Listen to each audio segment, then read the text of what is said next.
Hi Unitas, it's Rachel here. Today I'm going to be running you through all things skateboard related. Maybe you already have a skateboard, or maybe you're thinking about buying one. I'm sure you've all seen longboards, which are like surfboards with wheels. If you're thinking about skateboarding in terms of ramps, or maybe you want to go to a skate park, then stay away from longboards. They do not belong in the skate park. There's also smaller boards that are called penny boards, really tiny boards. Again, if you're thinking about skate park skateboarding, these are not a good idea either. There's also these boards. This is my cruiser board. It's a bit smaller than a longboard and it's a bit bigger than a penny board. Some people do skate bowls with these, but as a beginner board, I wouldn't recommend it for parks or for ramp skating. If you want to learn tricks eventually, and you want to learn skating ramps or street, then this tends to be your typical kind of board. The deck size changes in width. People choose the width of a board based on whether they are skating street and want to be really technical with their flip tricks, or whether they're carving bowls and skating mini ramp, in which case they kind of want a wider deck to give your feet more grip. The advantages of a skinnier deck is that you can, if you're doing flip tricks, you can flick faster and you can flick harder.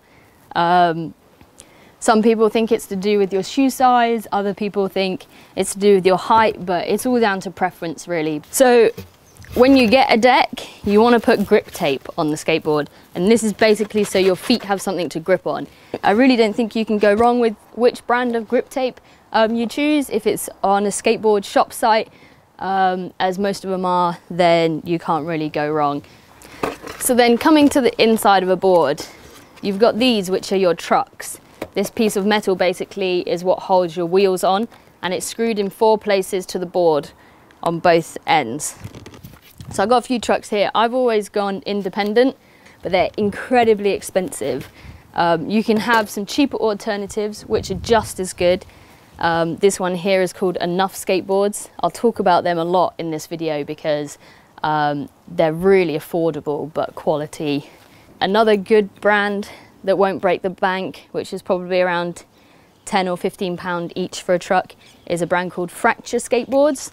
The truck you've got to match though with the width of your skateboarding deck. These trucks I believe are for a 7.75 deck, and I know that simply by looking at them because they're a little bit shorter. I actually bought this Enough Skateboards trucks on eBay.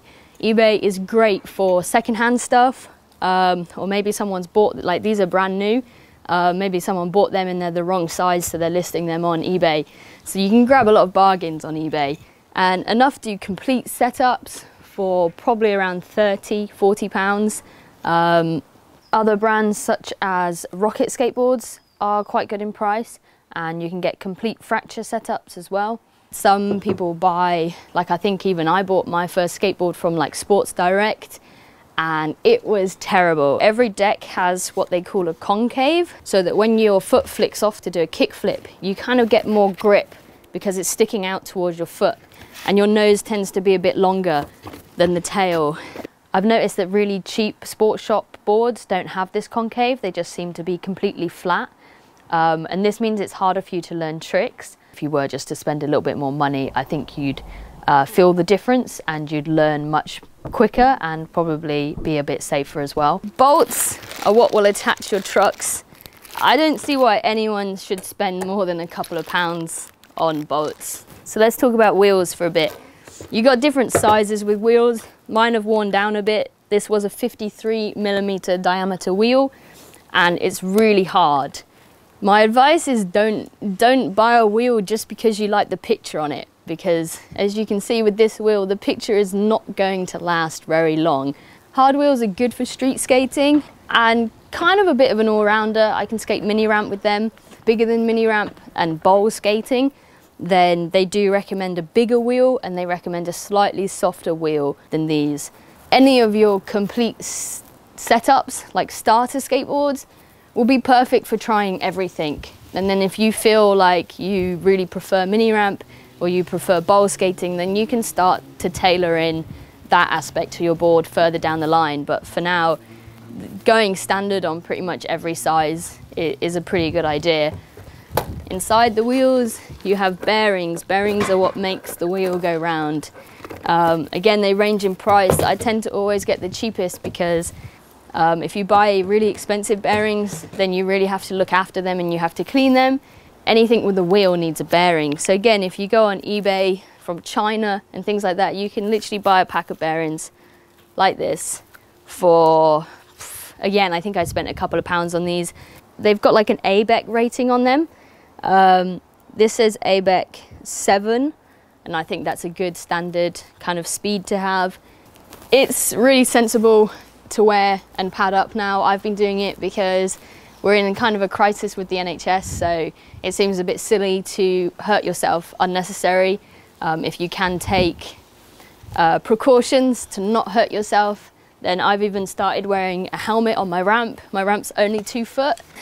This brand, RAKD Protection, I think they're affordable. I think they're really good. They do lots of kits where you can, like on Skate Hut, you can buy a helmet and pads and they'll combine it and they'll give you discount. That's pretty much everything. If you take away anything from this video, it's to try and stay away from standard sports shops. There's lots of cheap alternatives out there by really respectable skateboard brands. So like Enough Skateboards, Rocket Skateboards, eBay is a brilliant site. There's people on there that have bought skateboards, spent a lot of money on them, and they don't ride them, so they post them on eBay. The other thing I got on eBay recently that you should think about if you do start skateboarding is not to wear your best shoes skateboarding, because as I explained earlier with the grip tape that helps keep your feet attached to the board, this also can create a lot of wear and tear on your shoes. A lot of the skate brands are asking like £50–60 for a pair of shoes, which they look nice, but if they're going to look like that after a month, then please do not, you know, waste that kind of money. So yeah, that's been a quick introduction to skateboarding parts. If you have any questions, further questions, if you're thinking about buying a skateboard, something you've seen online, maybe you want to link it to us at Keep Rolling Company. We'll be happy to give you our opinion, and also if you just have any questions in general, we'll be happy to answer them.